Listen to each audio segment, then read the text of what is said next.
Dan kini kita akan bergabung dengan kontributor Berita 1 Tahir Menonya yang berada di Timika, Papua. Tahir, apa informasi terakhir terkait dengan pesawat Hercules yang jatuh ini, Tahir? Iya, selamat siang.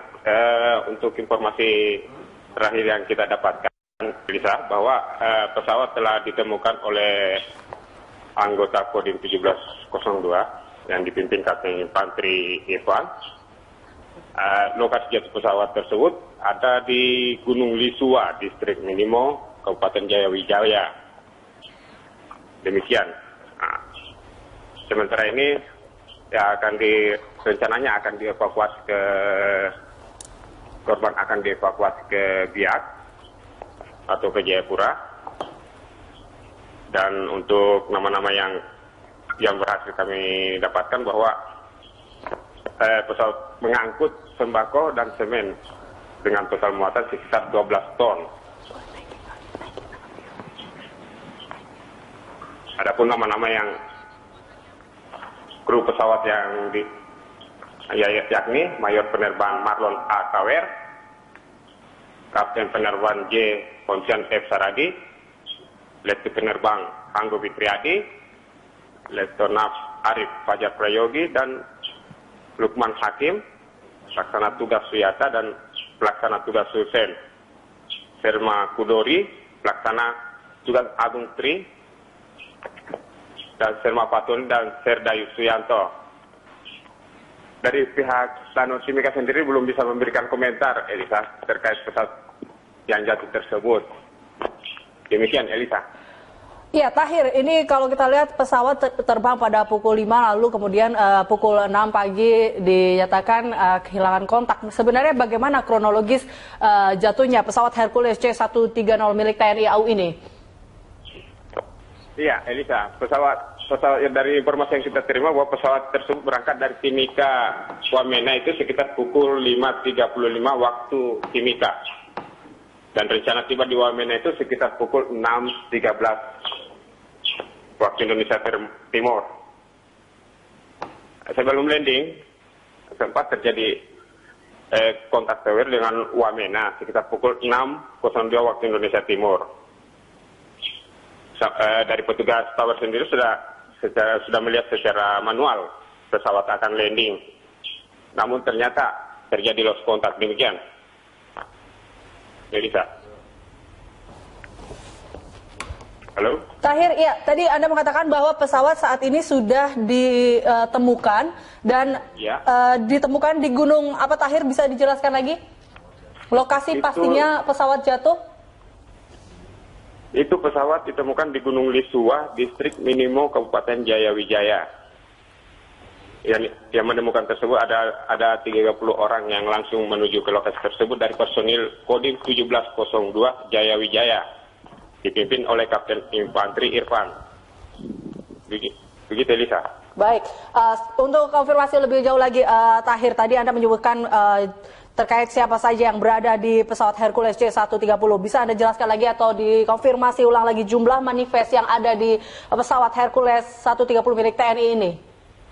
Iya, dari jumlah manifest yang kita terima dari Lanut bahwa ada 12 orang penumpang.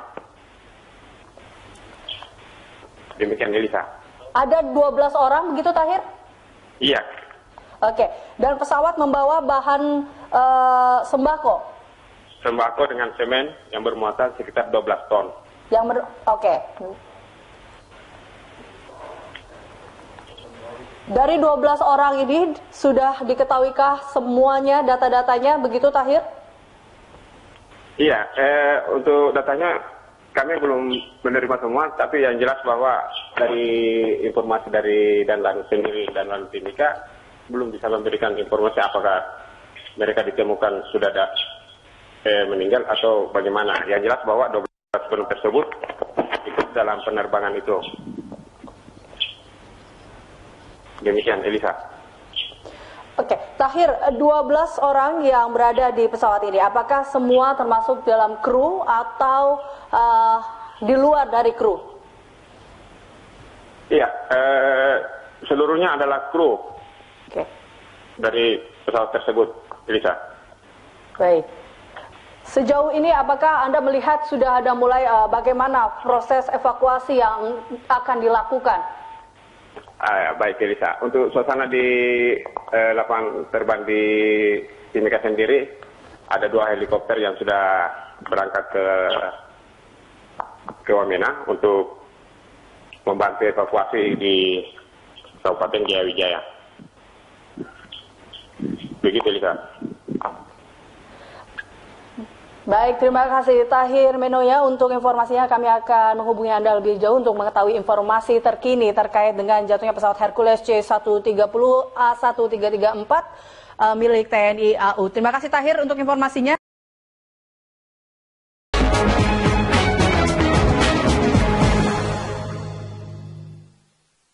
Dipersembahkan oleh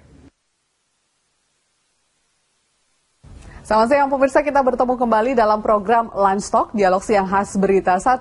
Kali ini bersama saya Veronica Muniaga. Hari ini kita akan membahas topik Gerakan Revolusi Mental Nasional.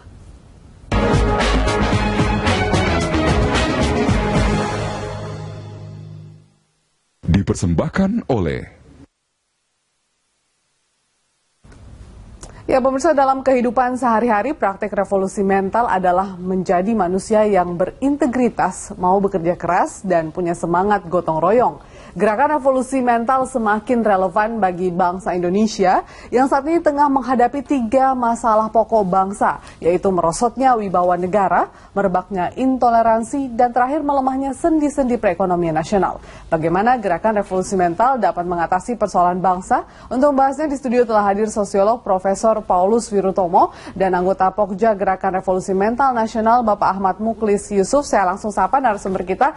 Selamat siang Prof dan Pak Muklis. Terima kasih atas kesediaannya di Lunch Talk membahas mengenai revolusi mental nasional. Revolusi mental sendiri urgensinya apa ini Pak Muklis sebenarnya diadakan gerakan ini? Ya, kalau ibarat ini ya sebuah pacuan antara bangsa, pacuan kuda antar bangsa. Ya, kita semua kita dalam posisi yang tidak terlalu menyenangkan beritanya, bukan di depan. Dari sisi daya saing, dari sisi etos kerja, dari sisi hal-hal yang kalau kita masih melakukan dengan cara yang lama, kita akan semakin tertinggal. Cara yang lama seperti apa maksudnya? Ya, kita menyanyiakan sumber daya yang kita miliki, kita punya 250 juta orang tetapi kemudian produktivitasnya rendah, etos kerja kita juga menurut World Economic Forum kita bukan nomor di klasmen utama. Jadi kalau kita melakukan dengan cara-cara yang sama, kita tidak akan berhasil untuk berada di depan atau kemudian kita tertinggal. Dan oleh karena itu kondisi sekarang memang mengharuskan kita kemudian melakukan dari gerakan beberapa indikator ya, indikator-indikator yang objektif yang bisa kita lihat, indikator-indikator etos kerja kita, kemudian juga angka korupsi kita juga cukup tinggi ya, urutan ke-88 ya. Dan kita melihat dengan cara-cara seperti itu kita akan semakin tertinggal. Jadi pemerintah yang sekarang merasakan ini harus dibangkitkan kembali energi bangsa ini. Kemana arah revolusi mental itu? Ya, untuk mewujudkan kembali nilai-nilai yang membuat bangsa ini ada. Kira-kira lebih menyentuhnya kemana ini Pak Mulkis untuk saat sekarang? Kalau dilihat dari banyak sekali kisah sukses perubahan, ada perubahan organisasi, perubahan masyarakat, perubahan bangsa, kelihatan sekali ini semuanya nyambung. Dan diperlukan nilai-nilai itu pada semua lini perubahan, lini-lini pelaku di masyarakat, termasuk penyelenggara negara. Jadi penyelenggara negara dan masyarakat bahu-membahu untuk bekerja di atas rata-rata, melakukan dengan cara yang berbeda, kembali belajar dari para founding fathers, membangkitkan kembali nilai-nilai yang membuat negeri ini hadir, negeri ini tegak. Berarti bisa disimpulkan saat ini atau selama ini memang tidak ada gotong royong yang terbina begitu antara pemimpin ataupun juga pejabat negara dan juga masyarakat, begitu? Negeri ini lahir dengan semangat-semangat itu. Bagaimana sebuah pemuda 28 itu kan gotong royong kebangsaan. Kemudian meyakini bahwa bangsa ini dapat memerdekakan diri. Kejadiannya kapan? 17 tahun kemudian. Jadi kita harus punya mimpi yang besar, punya impian yang besar, dan kemudian kita bekerja keras untuk memperjuangkan itu bersama-sama. Jadi nilai-nilai gotong royong itu termanifest dalam perbuatan dengan cara-cara yang berbeda dibandingkan dengan apa yang kita lakukan saat ini. Oke. Baik, saya ke Prof. Paulus dulu. Prof, kalau kita melihat bahwa gerakan revolusi mental atau sejenisnya dengan nama yang berbeda memang sudah sempat juga dilakukan pada masa pemerintahan pemimpin kita yang sebelumnya ya. Nah, itu kan kalau kita lihat sampai sekarang justru yang namanya taruhlah kasus korupsi misalnya semakin banyak, kemudian juga penyelewengan kewenangan di masyarakat juga semakin tinggi, masyarakat pun juga sudah cenderung atau mayoritas tidak mematuhi aturan-aturan dalam sebuah negara begitu. Artinya apakah semua gerakan-gerakan semacam revolusi mental yang pernah dilakukan itu tidak efektif? Ya, jadi kan merubah mental gitu ya. Nah, ternyata merubah mental itu kalau dari segi kita bersemangat untuk merubah mental, wah itu banyak. Mulai dari Bung Karno dulu sudah revolusi mental, maksudnya mau merubah mental. Iya. Terus Pak Harto juga pernah yang namanya P4 itu kan juga pada dasarnya perubahan. Wah itu udah serius sekali. Tapi kalau kita hanya berhenti pada semangat saja, maka ternyata setelah itu kita turun lagi.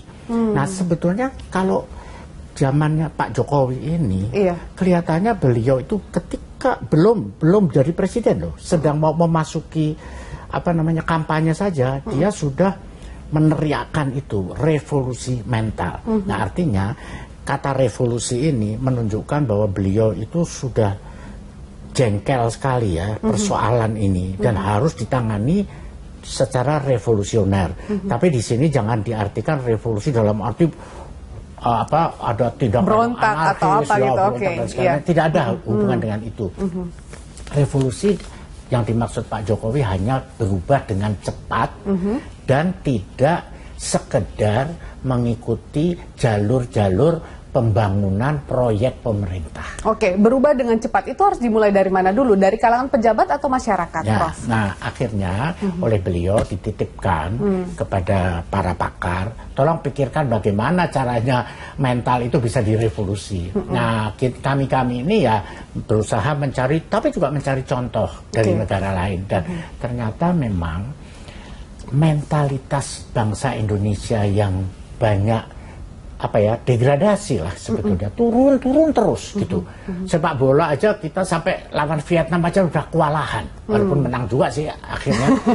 kan kewalahan, masa kita sama negara sekecil itu kewalahan, mestinya lawan kita tuh sudah Inggris dan sebagainya, mestinya kan begitu. Itu menjadi salah satu indikator mental kita juga. Itu jelas mentalitas. Nah, jadi kita itu ingin supaya mental Pak Jokowi ya direvolusi. Nah artinya di revolusi itu dibangun dengan tekad yang lebih keras dan lebih cepat, tidak hanya dalam jalur pembangunan proyek-proyek, tapi di luar itu. Nah mungkin yang harus kita diskusikan nanti itu bagaimana sih di luar pemerintahan juga kita rakyat bergerak. Dan berapa lama kemudian proses itu bisa memberikan hasil begitu dan bisa merubah mental masyarakat. Kita lanjutkan. Karena namanya revolusi ya, jadi harus cepat. Ya, Pak Mulus dan Prof. Paulus, kita lanjutkan perbincangan di segmen berikutnya. Pak Mulus langsung akan kembali usai jeda.